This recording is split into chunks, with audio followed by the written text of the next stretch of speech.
Hey everybody, it's Mauricio Rauld here, founder and CEO of Premier Law Group, your premier syndication attorneys. And today, I want to do a quick video about a question that I've been getting quite a bit lately, and that is, when we're doing a 506B, am I limited to 100 investors? If I'm doing a 506B, am I limited to 100 investors? For good reason, I'm getting that question a lot. And the answer to that question is quite simply, no. Remember, when you're doing a 506B, that's just an exemption to your registration. Remember, you've got to either register or you've got to find an exemption, and that's what 506B does.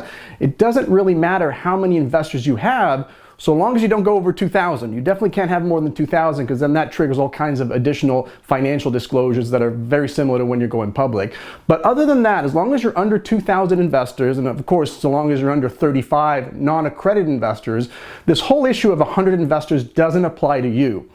The reason people bring up this 100 investor limitation is when you're doing a fund, specifically when you're doing a fund of funds. Because as I explained in my prior video about fund of funds, when you do one of those, you have to worry about the Investment Companies Act of 1940. You've got to worry about being an investment company. You don't want to be an investment company because that triggers a whole other set of regulatory considerations.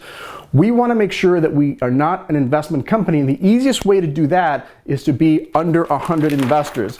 If you remember from the prior video, when you're doing a syndication, a traditional syndication, 506B, 506C, when you're doing a fund of funds, also 506B, 506C, but in addition to that, we've got to worry about not being an investment company. And the easiest way, or the easiest exemption to that, is what we call a 3C1 exemption. And that exemption basically says that if you have 100 investors or less, you won't have to register under the Investment Companies Act of 1940. That is when the 100 investor limitation comes into play.